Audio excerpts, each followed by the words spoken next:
Welcome to Sasi official. நம்ம super ஸ்டாரை வச்சு அட்லி ஒரு படம் இயக்க போகிறாராம். அது உண்மையா பொய்யா அப்படிங்கிறத பற்றி தான் இந்த வீடியோவில் பேச போகிறோம். நீங்கள் நம்ம சேனலுக்கு புதுசாக இருந்தால் சேனலை சப்ஸ்கிரைப் பண்ணிட்டு வீடியோ லைக் பண்ணி ஹை பட்டனை தட்டி விட்டுருங்க. ஃபஸ்ட்டு எடுத்தோடனே சூப்பர் ஸ்டார் இப்போ ரொம்ப பிஸியாக இருக்கிற நடிகர் அப்படி யாருன்னு பார்த்தீங்கன்னா தமிழ் சினிமாவில் சூப்பர் ஸ்டாரை சொல்லலாம். தொடர்ந்து ரஜினி சார் அவர்கள் படம் பண்ணிக்கிட்டே இருக்காங்க. இதற்கிடையில் அவருடைய பயோகிராஃபியும் எழுதிக்கிட்டு இருக்காங்க. அவங்க டாக்டர் தான் எழுதுறதா சொல்லிட்டு இருக்காங்க. ஸோ அந்த பயோகிராஃபியை பொறுத்த வரைக்கும் நிறைய விஷயங்கள் எதிர்பார்த்தாலும் 95 அந்த காலகட்டங்களில் அவங்க அரசியலுக்கு வரதா இருந்து அதுக்கப்புறம் பல தலைவர்களோடு பேச்சுவார்த்தைகள் நடத்தி வேணான்னு ஒரு முடிவை எடுத்திருந்ததையும், அதே காலகட்டத்தில் முன்னாள் முதல்வர் ஜெயலலிதா அவர்களோட ஒரு சில கருத்து வேறுபாடுகள் இருந்தது. கண்டிப்பா அது இடம்பெறும். அதை பத்தி தெரிஞ்சுக்கிறதா நிறைய பேர் ஆசைப்படுவாங்க. அதாவது அந்த 90லேருந்து 95 இந்த காலகட்டம் தான் நிறைய முக்கியமான விஷயங்கள் ரஜினி சார் வாழ்க்கையில் நடந்தது. அதை எழுதுவாங்களா இல்லையா அப்படிங்கிறத பொறுத்திருந்து பார்க்கலாம். சரி, இப்ப நம்ம விஷயத்துக்குள்ள வந்துருவோம். ரஜினி சார் அவர்களை பொறுத்த வரைக்கும் 172 இப்ப நெல்சனுடைய இயக்கத்துல ஜெயிலர் 2 படம் பண்ணிட்டு இருக்காங்க அப்படிங்கிறது எல்லாருக்குமே தெரிஞ்ச ஒரு விஷயம் தான். இதுவும் ஜெயிலர் 1 போல பெரிய வெற்றி அடையும் அப்படிங்கிறது மாற்று கருத்து கிடையாது. ஏன்னா அந்த அளவுக்கு பக்காவான ஒரு கமர்ஷியல் வித் காமெடி, டார்க் காமெடியை பேஸ் பண்ணி இதுல இருக்க போகுது அப்படிங்கிறது தான். இதுல தமிழ் சினிமாவுடைய அதிக வசூல் செஞ்ச படம் அப்படின்னும் போது ஜெயிலர் தான் இருக்குது. இந்த ஜெயிலர் 2 அதை முறியடிக்குமா அப்படிங்கிறத பொறுத்து இருந்து பார்க்கணும். அதுக்கப்புறம் 173 டான் படத்தை ஏற்கனவே சிபி சக்கரவர்த்தி அவர் தான் பண்ண போறாரு அப்படிங்கிறது எல்லாருக்கும் தெரிஞ்ச ஒரு விஷயம். ஏற்கனவே சுந்தர் சி அந்த படத்தை பண்றதா இருந்து ரஜினி சார் கதையை மாற்ற சொன்னதுக்கு சுந்தர் சியால முடியாது அப்படின்னு சொல்லி குஷ்போ விட்டு சொல்லி அவராகவே விலகிக்கிட்டாரு. அது எல்லாருக்கும் தெரிஞ்ச ஒரு விஷயம்தான்.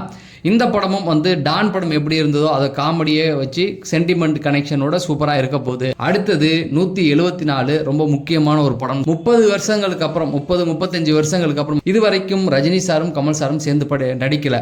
இது வரைக்கும் அவங்க ஒரு 20 படங்கள் 15லேருந்து 20 படங்கள் வரைக்கும் சேர்ந்து நடிச்சதா சொல்றாங்க. இந்த 20 படங்களுமே ரொம்ப ஹிட்டா இருக்கு. அதுவும் ரஜினி சார் நெகட்டிவ் ரோலும் அதில் பண்ணியிருக்காங்க.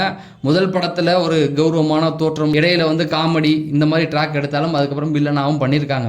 இதில் 2 பேருமே சேர்ந்து நடித்து மிகப்பெரிய வெற்றி அடைஞ்சிருக்கு. அப்போ தான் அவங்க ஒரு முடிவு எடுத்தாங்க. 2 பேரும் சேர்ந்து நடிக்கிறதுனால 2 பேருக்குமே வருமானம் இல்லை, தனிச்சு நடிக்கலாம் அப்படிங்கிற ஒரு முடிவை எடுத்து தான் இவங்க சேர்ந்து நடிக்கல. அதாவது வருமானத்துக்காக மட்டுமே அவங்க பிரிஞ்சாங்க. ஏன்னா 2 பேரும் சேர்ந்து நடிக்கும்போது வெற்றி பெரிய வெற்றியாக இருக்குது, அதுக்கான வசூலும் பெருசாக இருக்குது. ஆனால் நமக்கு கொடுக்குற சம்பளம் ரொம்ப கம்மியாக இருக்குது. தனித்தனியாக நடித்தோம்னா நம்ம 2 பேருக்கும் தேவையான சம்பளம் கிடைச்சிரும் அப்படின்னு தான் பிரிஞ்சாங்க. இப்போ அவங்க 2 பேரும் ஒன்று சேரதா முடிவு பண்ணியிருக்காங்க. அதுவும் கமல் சாருடைய அந்த பேனர்லேயே நடிக்கிறதா முடிவு பண்ணியிருக்காங்க. இப்போ அது எதுக்காக வெயிட்டிங் அப்படின்னா 173 முடிஞ்சதுக்கப்புறம் 174வது படத்தில் 2 பேரும் இணைந்து நடிக்க போகிறாங்க. இந்த படத்தை இயக்குறது யார் அப்படிங்கிற நிறைய கேள்விகள் இருந்தது. அதில் லோகேஷ் கனகராஜ் அந்த படத்தை இயக்க போகிறாரு அப்படிங்கிற மாதிரி சொல்லிக்கிட்டு இருந்தாங்க. பல பேரும் அதை எதிர்பார்த்துக்கிட்டு இருக்காங்க. என்ன கேட்டால் சத்தியமாக வேணாம் அப்படிங்கிறதா. லோகேஷ் அவர்கள்ட்ட கதை தீர்ந்து போச்சு அப்படிங்கிறது. ஏன்னா அவர் 8 படம் சொன்னார். 8 படம் 10 படத்துக்குள்ள தான் கதை வச்சிருக்கானே. ஆனால் அதுக்கு முன்னாடியே அவருடைய கதை சரக்கு தீர்னு எதிர்பார்க்கல. இதுக்கு மேலே அவரை நம்பி கதை கொடுக்கறதுக்கு கார்த்தியே கொடுப்பாரான்னு தெரியல. அதுக்கப்புறம் இந்த படத்தை யார் இயக்க போறா அப்படின்னு பார்த்தீங்கன்னா ரஜினி சாரும் கமல் சாரும் நடிக்க போகிற இந்த படத்தை இயக்க போகிறது நெல்சன் அப்படிங்கிற மாதிரி சொல்கிறாங்க. நெல்சனுக்கு ஒரு படம் சறுக்குனாரு பீஸ்ட். அதுக்கப்புறம் பார்த்தீங்கன்னா ஜெயிலரில் தன்னுடைய பாணிலேயே ஹிட் கொடுத்துட்டாரு.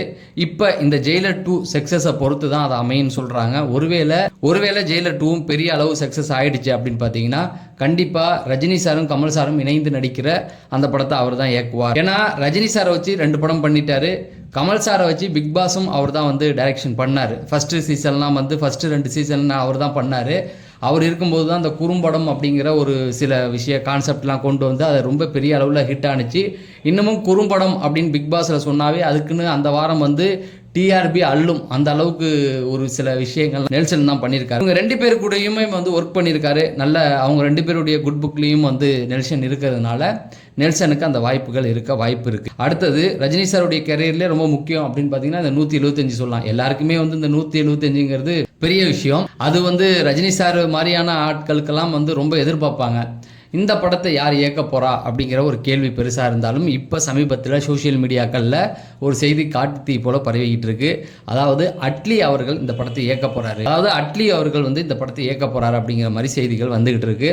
ஒருவேளை யோசிச்சு பார்த்தா இப்போ அட்லி அவர்கள் அல்லு அர்ஜுனை வச்சு ஒரு படம் பண்ணிக்கிட்டு இருக்காரு. மிகப்பெரிய பட்ஜெட்.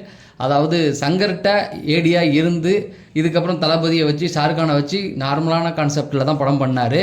ஆனால் சங்கருடைய ஏடி அதை ப்ரூவ் பண்ணுவேன்னு முதல்லே சொல்லியிருந்தாரு. அதுக்கேற்ற போல தான் இப்போ இந்த படத்தை கொண்டு வராரு. சிஜி விஎஃப்எக்ஸ் இதை அடிப்படையாக கொண்டு தான் இந்த படத்தை கொண்டு வராங்க.